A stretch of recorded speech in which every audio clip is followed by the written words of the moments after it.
Pekabaran sahabat ini berjudul Kerjakan Keselamatanmu, dan ini sehubungan dengan pekabaran dalam Filipi pasal 2. Dalam pekabaran sebelumnya kita sudah bahas dan kaji Filipi pasal 2, khususnya ayat 1-11. Sekarang kita lanjutkan pembahasan Filipi pasal 2 dan kita baca dari ayat 12. Mari kita buka Filipi pasal 2, kita baca ayat 12 dan 13. Nasihat apa yang Paulus sediakan bagi kita khususnya di penghujung zaman akhir ini. Filipi 2 ayat 12 dan 13 berkata, "Hai saudara-saudaraku yang kekasih, kamu senantiasa taat, karena itu tetaplah kerjakan keselamatanmu dengan takut dan gentar. Bukan saja seperti waktu aku masih hadir, tetapi terlebih pula sekarang waktu aku tidak hadir. Karena Allah lah yang mengerjakan di dalam kamu baik kemauan maupun pekerjaan menurut kerelaannya." Di zaman Paulus, pelayanan bukan lagi bersifat lokal atau regional. Paulus bahkan sudah melayani interlokal dan bahkan internasional. Paulus tidak tinggal di satu tempat terus-menerus, sebab kehadiran Paulus bukan jaminan keselamatan. Karena bukan Paulus yang mengerjakan keselamatan di dalam umat-umat. Tidak salah untuk menikmati kebersamaan bersama hamba-hamba Tuhan. Tetapi pertumbuhan kerohanian masing-masing kita bukan bergantung pada hamba-hamba Tuhan. Sebab pekerjaan keselamatan adalah pekerjaan Allah di dalam kita. Itu sebabnya Paulus berkata, "Terlebih sekarang waktu aku tidak hadir." Ketidakhadiran Paulus seharusnya menjadi pengingat bagi umat-umat bahwa Allah lah yang mengerjakan keselamatan di dalam diri kita masing-masing. Dan karenanya izinkan Allah bekerja dalam hidup kita. Oleh sebab itu Paulus nasihatkan dalam ayat 14. Filipi 2 ayat 14, "Lakukanlah segala sesuatu dengan tidak bersungut-sungut dan berbantah-bantahan." Kecenderungan sebuah pergerakan atau jemaat atau kelompok adalah bila pemimpin tidak di tempat atau umat tidak memiliki pimpinan, maka umat menampilkan karakternya masing-masing. Dalam dunia pekerjaan serupa, jika pimpinan tidak di tempat, anak buah biasanya berbuat sesukanya. Ada yang suka bersungut, mengeluhkan segala sesuatu, menyalahkan segala sesuatu. Pasti ada saja yang bisa dikeluhkan. Pasti ada saja yang bisa disalahkan. Ada juga yang suka berbantah atau berdebat. Ada saja topik atau materi yang digunakan untuk berbantah atau berdebat. Itu sebabnya sebelumnya Paulus berkata, masih dalam buku Filipi, kita pasal 2 ayat 2-4. Filipi 2 ayat 2-4 berkata, "Karena itu sempurnakanlah sukacitaku dengan ini, hendaklah kamu sehati sepikir, dalam satu kasih, satu jiwa, satu tujuan, dengan tidak mencari kepentingan sendiri atau puji-pujian yang sia-sia. Sebaliknya, hendaklah dengan rendah hati yang seorang menganggap yang lain lebih utama daripada dirinya sendiri. Dan janganlah tiap-tiap orang hanya memperhatikan kepentingannya sendiri, tetapi kepentingan orang lain juga." Saudaraku dalam Tuhan, sebuah pergerakan atau jemaat atau kelompok menjadi lemah atau berkurang anggotanya atau tidak bertumbuh adalah karena anggota-anggotanya tidak mengerjakan keselamatan bagi diri masing-masing. Masing-masing anggota tidak sehati sepikir. Yang satu merasa pikirannya lebih baik dari yang lain. Dan kalau tidak diakomodir pemikirannya, tersinggung. Yang lain mencari kepentingannya sendiri. Jika kepentingannya tidak diperhatikan atau tidak diakomodir, jadi loyo. Benar, pemimpin punya pengaruh, tetapi pengaruh pemimpin bukan jadi dasar keselamatan. Sebaik-baiknya seorang pemimpin, sesaleh-salehnya hidup seorang pemimpin, dia sama sekali tidak bisa menyelamatkan. Itulah yang Paulus sampaikan. Kerjakan keselamatanmu, lebih lagi sewaktu aku tidak ada. Sebab yang mengerjakan keselamatan di dalam diri kita adalah Allah. itu bukan kerjasama antara Paulus dan Allah, tetapi kerjasama antara diri kita masing-masing dengan Allah. Kalaupun Paulus tinggal di Filipi sampai dia mati, bukan jaminan jemaat Filipi selamat. Sebab keselamatan adalah pekerjaan Allah di dalam umat-umatnya yang mau mengizinkan Allah bekerja di dalam mereka. Dalam tulisan lainnya, Paulus berkata, 2 Korintus 10 ayat 1 dan 2, dikatakan, "Aku, Paulus, seorang yang tidak berani bila berhadapan muka dengan kamu, tetapi berani terhadap kamu bila berjauhan. Aku memperingatkan kamu demi Kristus yang lemah lembut dan ramah. Aku meminta kepada kamu, jangan kamu memaksa aku untuk menunjukkan keberanianku dari dekat. Sebagaimana aku berniat bertindak keras terhadap orang-orang tertentu yang menyangka bahwa kami hidup secara duniawi." Dalam versi terjemahan bahasa Indonesia, khususnya terjemahan baru, kurang tepat susunannya. Susunan kalimat maksudnya. Dalam kalimat terjemahan lainnya, kelemah lembutan dan keramahan Kristus adalah dasar Paulus menyatakan ayat 1 dan 2 ini. Kita baca contohnya dari versi King James, dikatakan, "Now I, Paul, myself beseech you by the meekness and gentleness of Christ." Dasar permohonan Paulus adalah kelemah lembutan dan kesabaran Kristus. Nah, dikatakan ada kata berani atau dalam bahasa Inggris bold, Dalam bahasa aslinya sebenarnya bermakna keteguhan hati dan kepercayaan serta tabah. Berikut ayat-ayatnya yang dalam Alkitab digunakan hanya 6 kali. Dalam bahasa aslinya, 2 kali dalam 2 Korintus 10 ayat 1 dan 2, dan yang 4 terdapat dalam ayat-ayat berikut ini. Juga masih dalam buku Korintus, yaitu tulisan Paulus. Dalam 2 Korintus 5 dikatakan tabah, Kata berani tadi atau bold itu dikatakan tabah. Dalam 2 Korintus 5:8 tabah juga. Dalam 2 Korintus 7 ayat 16 kepercayaan. Dan dalam 2 Korintus 11 ayat 21 digunakan kata berani. Jadi kata berani tadi mempunyai makna tabah, kepercayaan, keteguhan. Jadi yang Paulus nyatakan bukan dia pengecut, tetapi meski jauh, Paulus memiliki keyakinan teguh akan umat-umat di Korintus. Dan itu karena kelemah lembutan dan keramahan Kristus. Itulah dasar Paulus menyampaikan. Memang, dia dapat saja berkata keras saat bertemu, tetapi bukan itu tujuannya. Tujuannya adalah dalam kelemah lembutan dan keramahan, Paulus menyampaikan permohonan kepada mereka. Itu sebabnya bila mana kita kembali ke buku 2 Korintus 10, kita baca ayat 3. Dikatakan di sana, "Memang kami masih hidup di dunia, tetapi kami tidak berjuang secara duniawi." Terjemahan bahasa Inggris lebih cocok sebab dikatakan, "For though we walk in the flesh, we do not war after the flesh." Artinya, sebab sekalipun kita hidup dalam daging, kita tidak berperang menurut daging. Kenapa lebih cocok daging daripada dunia? Sebab meski alamiah daging kita adalah alamiah yang telah jatuh, yaitu alamiah berdosa, tetapi kita bisa hidup tidak dalam alamiah yang jatuh itu. Ini pentingnya kita menggunakan kata daging. Karena dunia itu bukan alamiah kita, tapi daging adalah alamiah kita, alamiah yang telah jatuh.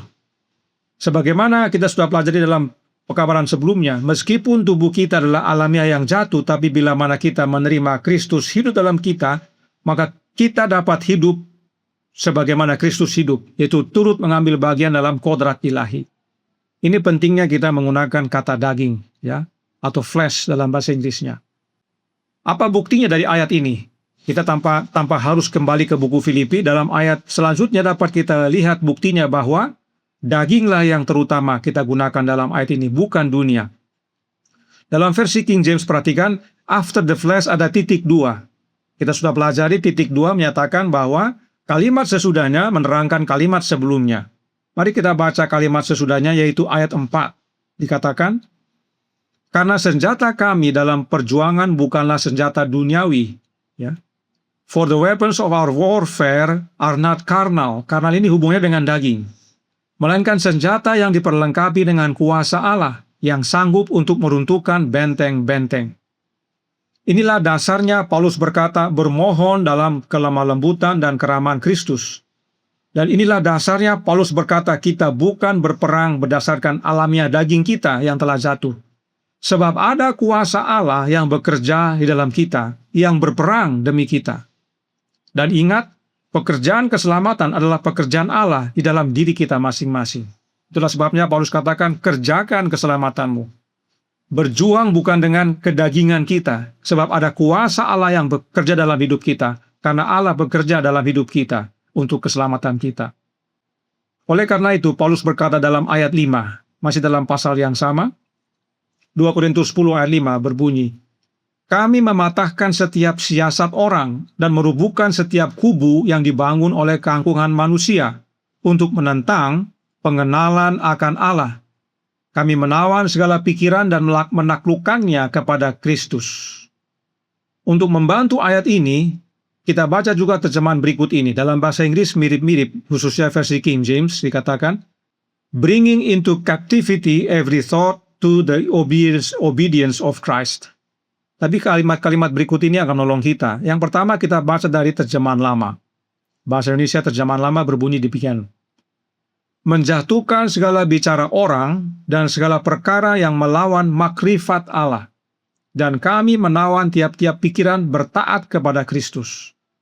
Makrifat itu artinya mengetahui atau mengenal secara mendalam tanpa keraguan.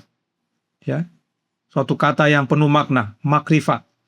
Jadi, apa yang dibicarakan orang, segala perkara itu bisa melawan akan pengenalan secara mendalam tanpa keraguan tentang Allah. Nah, dalam ayat ini kami lebih memilih istilah segala bicara. Ya. Dalam ayat sebelumnya dikatakan setiap siasat. Ya. Kami memilih lebih banyak kepada segala bicara karena kita semua bicara. Tidak semua kita punya siasat atau bersiasat. Siasat umumnya mempunyai rencana dalam pemikirannya, tapi orang bicara itu semua. Tidak ada yang tidak. Dari kecil sampai besar semua berbicara. Tidak ada semua orang bersiasat. Ya. Biasanya siasat oleh karena ada rencana.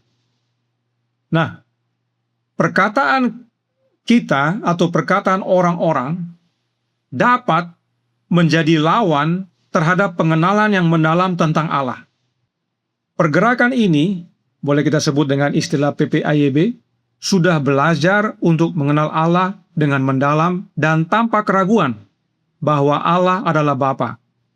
Tetapi segala bicara kita telah melawan makrifat Allah. Segala bicara kita telah membuat perlawanan terhadap orang yang mau mengenal siapa Allah yang kita sembah. Entah kita bicara di depan, entah kita bicara di belakang, perkataan kita tidak menuntun orang kepada pengenalan akan Allah, malah menjauhkan mereka. Kita pikir perkataan kita benar dan berdasarkan kebenaran, tetapi malah menjauhkan orang dari mengenal Allah. Inilah yang Paulus mau atasi, bukan dengan alamiah daging yang telah jatuh, tetapi oleh kuasa Allah. Dan itu sebabnya dalam ayat 5 ini Paulus nyatakan bahwa itu terwujud hanya bila kita menawan pikiran kita menurut kepada Kristus. Perhatikan dikatakan dalam 3 versi. Ya. Terjemahan baru katakan segala pikiran, menawan segala pikiran dan menaklukkannya kepada Kristus. King James berkatakan every thought to the obedience of Christ. Terjemahan lama katakan tiap-tiap pikiran bertaat kepada Kristus. Segala pikiran, every thought, setiap pikiran, ya, ditawan menurut kepada Kristus. Alkitab menggunakan istilah menawan. Pikiran kita ditawan menurut kepada Kristus. Artinya kita tidak punya daya. Kekuasaan ada pada Yesus. Nah, mengapa pikiran kita harus ditawan menurut kepada Yesus? Yesaya 59 ayat 7 berkata, mereka segera melakukan kejahatan dan bersegera hendak menumpahkan darah orang yang tidak bersalah. Rancangan mereka adalah rancangan kelaliman, dan kemana saja mereka pergi, mereka meninggalkan kebinasaan dan keruntuhan. Kata rancangan dalam ayat ini berasal dari kata yang berarti pikiran, pemikiran. Sebab memang apa yang dirancang merupakan pekerjaan pikiran. Pikiran kita, pikiran kelaliman, melakukan kejahatan. Dan pikiran itu berhubungan dengan hati. Hati dan pikiran adalah satu. Karenanya Alkitab berkata dalam Matius 15 ayat 19. Karena dari hati timbul segala pikiran jahat, pembunuhan, perzinahan, percabulan, pencurian, sumpah palsu, dan hujat. Ini alamiah daging manusia. Itu sebabnya kita tidak bisa berperang dengan alamiah daging ini. Kita perlu kuasa Allah tadi, Paulus nyatakan. Nah, dari daftar ini yang kami ingin kaji atau fokuskan bagi kita semua adalah sumpah palsu. Pembunuhan, perzinahan, percabulan, dan pencurian potensinya tidak kita lakukan. Nah, yang dimaksud dengan sumpah palsu adalah kesaksian palsu. Sebab biasanya yang bersaksi harus disumpah. Biasanya dalam pengadilan. Namun perlu dipahami antara sumpah palsu dan janji palsu. Menurut hukum online berikut perbedaannya. Perbedaan utama terletak pada sifat ikatan dan konsekuensi hukumnya. Ini antara sumpah dan janji. Sumpah adalah janji atau ikrar yang sifatnya sakral karena membawa nama Tuhan. Itu sebabnya dalam pengadilan biasanya menggunakan Al-Qur'an atau Alkitab, ya. Tangan diletakkan atau mengambil sumpah atas nama Tuhan. Itulah sumpah. Sedangkan janji merupakan komitmen biasa. Akibatnya, daripada kedua hal ini adalah melanggar sumpah palsu tidak hanya melanggar kesepakatan moral, tetapi juga merupakan tindak pidana dan dosa besar. Inilah perbedaan antara sumpah dan janji. Sumpah ini lebih berat karena membawa nama Tuhan dan akibatnya bisa dapat tindak pidana dan bahkan merupakan dosa sebab bersumpah atas nama Tuhan. Sementara janji adalah komitmen biasa. Itu sebabnya dikatakan seringkali orang ingkar janji. Mengapa hal ini perlu kita pahami? Karena masing-masing kita tidak setiap hari atau setiap saat atau sering-sering bikin sumpah. Tapi masing-masing kita sudah biasa berjanji kepada seseorang atau kita menerima janji dari seseorang. Ingat, janji adalah komitmen biasa. Pada awalnya kami menyamakan sumpah dengan janji, sehingga kami pernah kecewa karena ada orang berjanji kepada kami tapi tidak dipenuhi atau ditepati. Namun sebagaimana bertumbuh dalam kebenaran dan mengenal Allah yang benar, kami tidak kecewa lagi. Sebab dengan kecewa, beban dan bahkan potensi berdosa ada pada kami. Dengan kecewa, potensi kami berbicara yang melawan akan pengenalan akan Allah semakin besar. Sebab fokus pikiran kami bukan ditawan menurut kepada Kristus, tetapi ditawan pada kekecewaan janji yang tidak ditepati. Kami jadi bicara negatif tentang orang yang ingkar janji itu. Kami jadi jaga jarak sama dia, dan sebagainya. Akhirnya kami sadar bahwa sikap tersebut tidak membawa terang. Sebab kita semua daging, alamiah kita telah jatuh. Janji sering tinggal janji. Tapi apakah kita berhenti menjadi saksi bagi mereka yang ingkar janji? Hal ini bisa terjadi di keluarga, di kelompok, di jemaat. Paulus berkata dalam Roma 5 ayat 8, akan tetapi Allah menunjukkan kasih-Nya kepada kita, oleh karena Kristus telah mati untuk kita, ketika kita masih berdosa. Allah tidak tunggu kita penuhi janji kita dulu, baru Dia tunjukkan kasih-Nya. Tidak. Allah tidak tunggu kita penuhi janji dulu, baru Dia terima kita. Oh tidak. Allah terima kita meski kita masih ingkar janji. Karena kita masih berdosa, itulah dasarnya. Karena kita masih ingkar janji, itulah dasarnya. Maka Allah tunjukkan kasih-Nya. Allah menyatakan kasih-Nya saat kita tidak layak menerimanya. Allah menyatakan kasih-Nya saat kita tidak memenuhi syarat untuk menerima kasih-Nya. Saya ulangi. Allah menyatakan kasih-Nya saat kita tidak memenuhi syarat untuk menerima kasih-Nya. Lalu kenapa saya harus negatif kepada orang yang ingkar janji kepada saya? Allah saja tidak berpikir negatif tentang saya yang ingkar janji kepada dia. Karenanya seharusnya kasih yang sama saya berikan kepada orang yang ingkar janji, dan bukan hanya sekali, berulang-ulang kali ingkar janji. Pemikiran seperti ini tidak ada dalam hidup kita, karena kita daging. Sebab pikiran kita tidak ditawan menurut kepada Yesus. Ingat kembali, 2 Korintus 10 ayat 5, terjemahan lama. Menjatuhkan segala bicara orang dan segala perkara yang melawan makrifat Allah, dan kami menawan tiap-tiap pikiran bertaat kepada Kristus. Jika kita tidak memiliki pikiran ditawan menurut kepada Yesus, maka segala bicara kita akan melawan pengenalan mendalam akan Allah. Apakah itu tentang janji atau ingkar janji? Apakah itu tentang sesama kita manusia? Apakah itu karena sakit hati atau kecewa? Apakah itu karena harapan yang tidak tercapai? Apakah itu karena kepentingan diri yang tidak terwujud? Dan sebagainya, dan sebagainya. Masing-masing kita tahu. Segala bicara kita, bila mana pengaruhi oleh hal-hal yang tadi, akan menjauhkan orang dari mengenal Allah yang kita sembah. Ini yang Paulus tidak mau.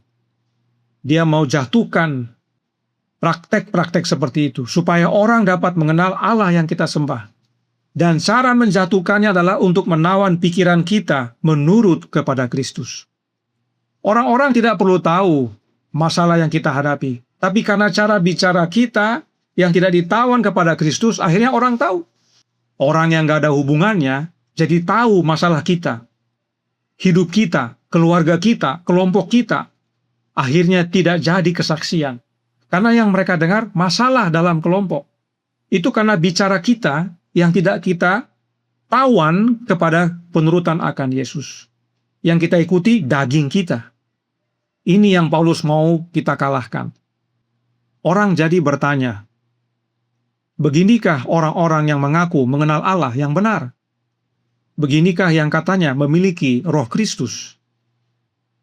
Bila kita kembali ke Filipi 2, kita baca ayat 15. Supaya kamu tiada beraib dan tiada bernoda, sebagai anak-anak Allah yang tidak bercela di tengah-tengah angkatan yang bengkok hatinya dan yang sesat ini. Ya, coba bayangkan ini. Cara bicara kita di tengah-tengah bangsa yang bengkok, sehingga kamu bercahaya di antara mereka seperti bintang-bintang di dunia. Inilah pentingnya kita bekerja dengan Allah, agar Allah mengerjakan keselamatan di dalam hidup kita. Dan kita melakukan segala sesuatu yang dengan tidak bersungut dan berbantah, yaitu agar kita tidak menjadi aib dan noda. Inilah pentingnya menawan pikiran kita menurut kepada Yesus. Coba bayangkan kembali saudara dalam Tuhan. Jika kita percaya kita adalah umat pilihan Allah, umat yang sisa, kita harusnya jadi saksi kepada orang atau bangsa yang bengkok hatinya ini. Tapi ganti jadi saksi, cerita yang kita berikan kepada mereka malah masalah dalam hidup ini. Masalah keluarga, masalah kelompok, masalah jemaat, semua yang kita ceritakan kepada orang. Orang yang bengkok hatinya akan bingung, ini perlu saya ikut atau tidak ya? Katanya kelompok penyembah Allah yang benar. Ini pentingnya kita mengerti kenapa Paulus katakan supaya kamu tiada beraib dan tidak bernoda, sebagai anak-anak Allah, tidak bercela di tengah-tengah angkatan yang bengkok hatinya. Artinya, jika kita melakukan segala sesuatu dengan bersungut dan berbantah, maka itu artinya Allah tidak bekerja dalam hidup kita. Allah tidak mengerjakan keselamatan dalam hidup kita. Apakah dengan ini kita jadi saksi bagi banyak orang? Tentu tidak. Inilah pentingnya kita memiliki segala pikiran ditawan menurut kepada Yesus, supaya segala bicara kita menuntun banyak orang untuk menerima makrifat Allah. Perhatikan tulisan Roh Nubuat berikut ini dalam The Desire of Ages halaman 118 paragraf 3. Sambil menunjuk batu-batu yang berserakan di padang gurun yang tampak seperti roti, si penggoda berkata, "Jika engkau anak Allah, perintahkanlah supaya batu-batu ini menjadi roti." Jika Yesus melakukan apa yang disarankan setan, itu berarti menerima keraguan. Peristiwa ini terjadi setelah Yesus dibaptis. Dan Yesus mendengar suara Bapanya yang berkata, "Inilah anakku yang kukasihi, kepadanya lah aku berkenan." Sekarang setan goda agar Yesus ragu dan akan pernyataan itu. Jadi tujuan setan bukan untuk Yesus jatuh dalam dosa, tetapi supaya Yesus ragu. Dan oleh keraguannya itu Yesus akan bertindak untuk buktikan bahwa benar dia adalah anak Allah. Apakah Yesus bisa rubah batu jadi roti? Tentu bisa. Apakah itu dosa? Itu tidak dosa. Sebab Yesus adalah anak Allah, dia punya kuasa untuk rubah batu jadi roti. Karenanya Roh Nubuat berkata dalam buku yang sama, halaman 119 paragraf 1. Dikatakan, jika keyakinan Kristus kepada Allah dapat digoyahkan, setan tahu bahwa kemenangan dalam seluruh pertentangan itu akan menjadi miliknya. Ia, yaitu setan, dapat mengalahkan Yesus. Ya, tujuan setan bukan Yesus jatuh, tapi dia bikin ragu dulu. Karena sudah ragu nanti, dia tahu dia pasti menang. Ia berharap, yaitu setan, bahwa di bawah tekanan keputusasaan dan kelaparan yang ekstrim, Kristus akan kehilangan iman kepada Bapanya dan melakukan mujizat untuk kepentingannya sendiri. Seandainya ia melakukan ini, rencana keselamatan akan gagal.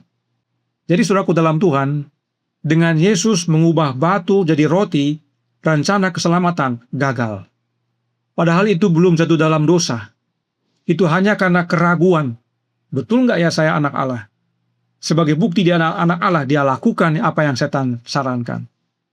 Rencana keselamatan gagal bukan karena Yesus harus berbuat dosa dulu. Rencana keselamatan gagal hanya karena Yesus ragu dan bertindak untuk dirinya sendiri. Tapi puji Tuhan, Yesus tidak ragu. Yesus jawab, ada tertulis, manusia hidup bukan dari roti saja, tetapi dari setiap firman yang keluar dari mulut Allah. Saudaraku dalam Tuhan, pemikiran yang seperti ini tidak ada pada kita. Sebab alamiah kita daging. Itu sebabnya kita perlu menawan pikiran kita menurut kepada Yesus agar pola pikir seperti ini, yaitu pola pikir rencana keselamatan, menjadi bagian kita. Yesus tahu peranannya dalam rencana keselamatan. Oleh karena itu dia tidak tergoda dengan rayuan setan.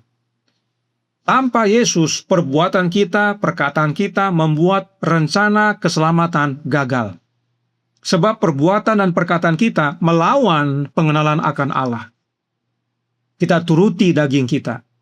Karenanya Paulus yang sama berkata dalam Roma 12 ayat 2. Janganlah kamu menjadi serupa dengan dunia ini, tetapi berubahlah oleh pembaharuan budimu, sehingga kamu dapat membedakan manakah kehendak Allah, apa yang baik, yang berkenan kepada Allah, dan yang sempurna. Dalam bahasa Indonesia disebut pembaharuan budi, namun dalam terjemahan King James disebut pembaharuan pikiran, the renewing of your mind. Terjemahan lama disebutkan pembaharuan hati, sebab hati dan pikiran adalah satu. Sehingga, oleh pikiran yang baru tersebut kita dapat membedakan manakah kehendak Allah, apa yang baik, yang berkenan kepada Allah, dan yang sempurna. Nah, bagaimana caranya agar memiliki pembaharuan pikiran? Ayat selanjutnya Paulus nyatakan, ayat 3 kita baca. Berdasarkan kasih karunia yang dianugerahkan kepadaku, aku berkata kepada setiap orang di antara kamu, janganlah kamu memikirkan hal-hal yang lebih tinggi daripada yang patut kamu pikirkan. Tetapi hendaklah kamu berpikir begitu rupa sehingga kamu menguasai diri menurut ukuran iman yang dikaruniakan Allah kepada kamu masing-masing. Jadi, pembaharuan pikiran adalah pekerjaan kasih karunia yang diberikan kepada Paulus dan kepada kita yang percaya. Kita sudah belajar bahwa kasih karunia itu adalah Roh Kudus, yaitu rohnya Yesus. Sebab Yesus adalah kasih karunia Allah dan Yesus penuh kasih karunia. Jadi, pekerjaan pembaharuan pikiran adalah pekerjaan Yesus dalam hidup kita. Nah, perhatikan kalimat yang warna biru. Dikatakan, janganlah kamu memikirkan hal-hal yang lebih tinggi daripada yang patut kamu pikirkan. Terkesan ini overthinking, ya. Kadang-kadang orang overthinking itulah orang yang memikirkan hal-hal yang nggak perlu dipikir. Atau terkesan bukan bagian kita untuk pikir. Namun sebenarnya kalimat ini bukan tentang itu. Bukan tentang pikiran saja, tetapi tentang diri kita.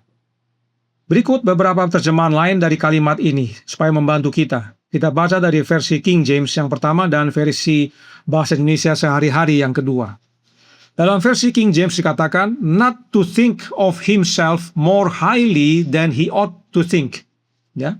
Artinya, tidak menganggap dirinya lebih tinggi daripada yang seharusnya. Ya. Mungkin bahasa sederhananya, lupa diri. Jangan lupa diri. Dalam bahasa Indonesia sehari-hari dikatakan, janganlah merasa diri lebih tinggi dari yang sebenarnya. Hendaknya kalian menilai keadaan dirimu dengan rendah hati. Masing-masing menilai dirinya menurut kemampuan yang diberikan Allah kepadanya, oleh karena ia percaya kepada Yesus. Jadi itu bukan masalah overthinking, tapi jangan berpikir lebih dari siapa kamu atau siapa saya. Berikutnya dari versi Contemporary English Version dan Easy to Read Version. Not to think you are better than you really are. Ya. Jangan menganggap dirimu lebih baik dari yang sebenarnya. Dalam Easy to Read dikatakan, don't think that you are better than you really are.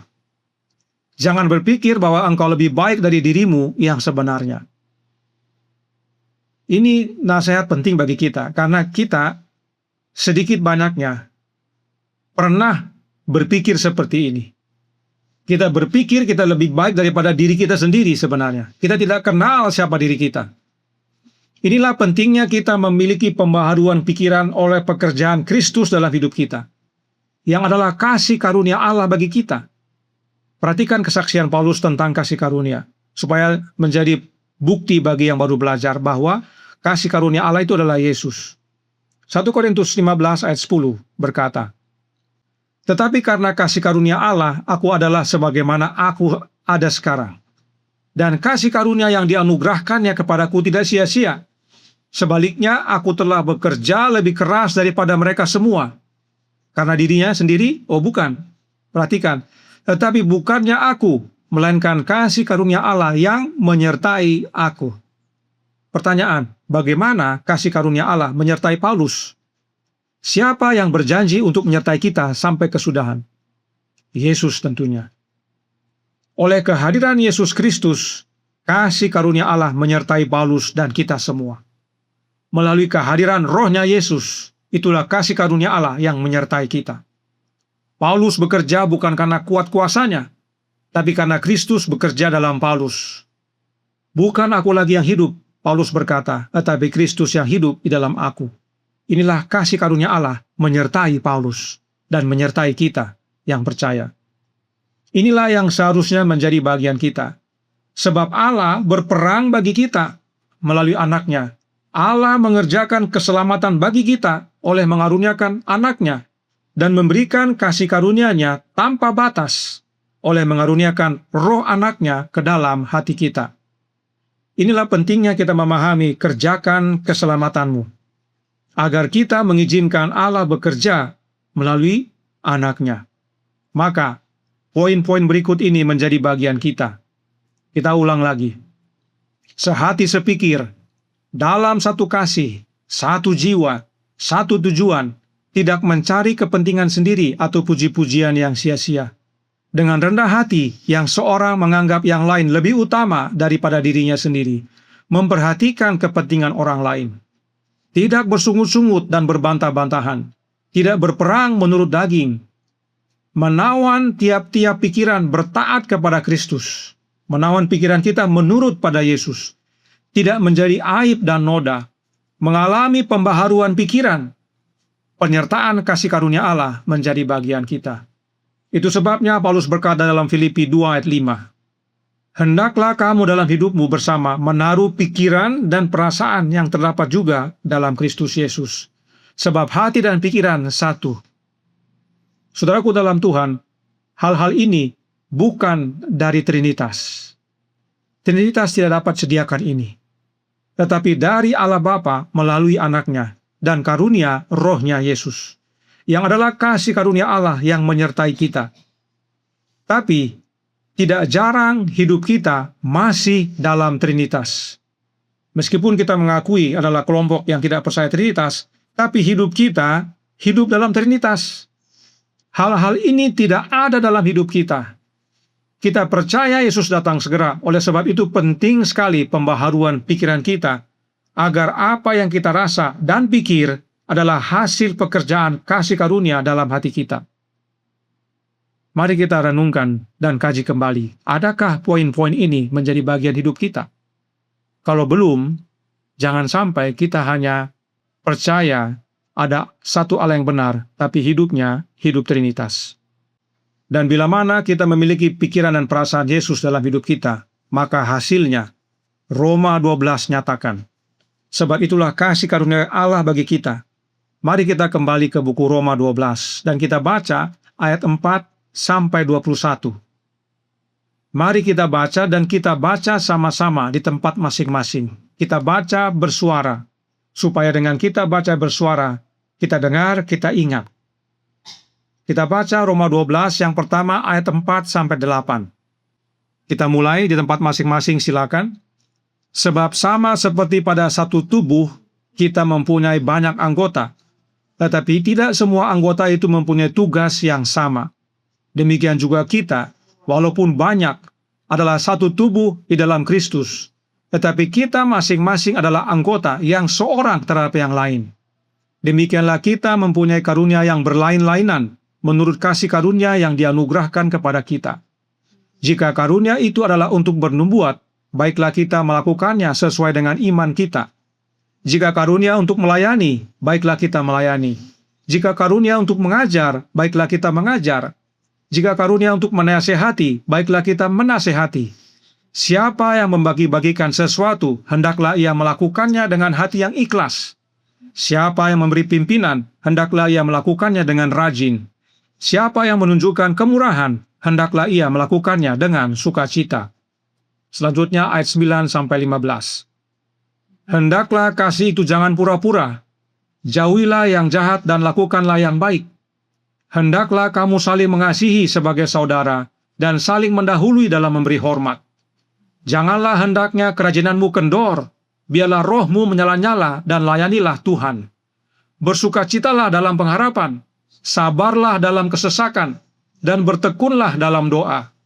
Bantulah dalam kekurangan orang-orang kudus, dan usahakanlah dirimu untuk selalu memberi tumpangan. Berkatilah siapa yang menganiaya kamu. Apalagi ingkar janji ya, baru ingkar janji saja kita harus tolong dia. Ini yang aniaya kita harus berkati. Ini kalau punya pikiran dalam Yesus. Berkatilah dan jangan mengutuk. Bersukacitalah dengan orang yang bersukacita, dan menangislah dengan orang yang menangis. Ayat 16 sampai 21. Hendaklah kamu sehati sepikir dalam hidupmu bersama. Janganlah kamu memikirkan perkara-perkara yang tinggi, tetapi arahkanlah dirimu kepada perkara-perkara yang sederhana. Janganlah menganggap dirimu pandai. Janganlah membalas kejahatan dengan kejahatan. Lakukanlah apa yang baik bagi semua orang. Sedapat-dapatnya, kalau hal itu bergantung padamu, hiduplah dalam perdamaian dengan semua orang, termasuk yang ingkar janji. Saudara-saudaraku yang kekasih, janganlah kamu sendiri menuntut pembalasan, tetapi berilah tempat kepada murka Allah. Sebab ada tertulis, pembalasan itu adalah hakku. Akulah yang akan menuntut pembalasan, firman Tuhan. Bukan bagian kita untuk membalas. Tetapi, jika seterumu lapar, berilah dia makan. Jika ia haus, berilah dia minum. Dengan berbuat demikian, kamu menumpukan bara api di atas kepalanya. Janganlah kamu kalah terhadap kejahatan, tetapi kalahkan kejahatan dengan kebaikan. Inilah seharusnya hidup kita yang mengaku penyembah Allah yang benar. Tetapi hati dan pikiran kita belum diperbaharui. Kita malah melawan makrifat Allah. Tidak kita tuntun orang kepada pengenalan akan Allah. Orang malah menjauh daripada kita. Karena bicara kita, perbuatan kita, tidak menyatakan kebenaran yang kita imani. Sebab kita tahu namanya, tapi kita tidak punya. Oleh sebab itu, ingat pesan Paulus. Jangan berpikir bahwa engkau lebih baik daripada dirimu yang sebenarnya. Engkau harus melihat dirimu apa adanya. Tentukan siapa dirimu berdasarkan iman yang telah Allah berikan kepada kita masing-masing, yaitu Kristus dalam hidup kita. Itulah diri kita. Tentukan, perbaharui pikiran oleh kasih karunia Allah. Mari kita bertelut, kita berdoa. Bapa kami yang di sorga, Allah pencipta langit dan bumi, laut dan segala isinya, Allah yang maha besar, maha kuasa, sumber segalanya, yang kami sembah selalu melalui anak-Mu yang tunggal, Yesus Kristus. Terima kasih atas nasihat tulisan Paulus pada pagi hari ini. Sering bicara kami adalah bicara yang tidak menuntun orang datang kepada Engkau. Bicara kami, perbuatan kami melawan makrifat Allah. Padahal kami sudah belajar, sudah tahu, tapi tidak punya. Tuhan campur tangan agar melalui pekabaran Sabat ini, kami semua baik pribadi, keluarga, kelompok, jemaat, mengizinkan Allah mengerjakan keselamatan dalam hidup kami, dengan tidak bersungut-sungut dan berbantah-bantah. Tapi biarlah kami menerima akan kasih karunia-Nya, agar pikiran kami diperbaharui, ditawan menurut kepada Kristus, sehingga hidup kami tidak lagi lupa diri, tetapi menjadi umat yang setia. Sebagaimana Kristus telah hidup dalam Paulus, demikian juga Kristus hidup dalam kami. Beserta kami ya Tuhan, kehendak-Mu yang jadi, ampun kami akan dosa dan salah. Anak kami berdoa, hai dalam nama anak-Mu yang tunggal, Yesus Kristus, yang adalah Tuhan dan Juru Selamat kami. Amin.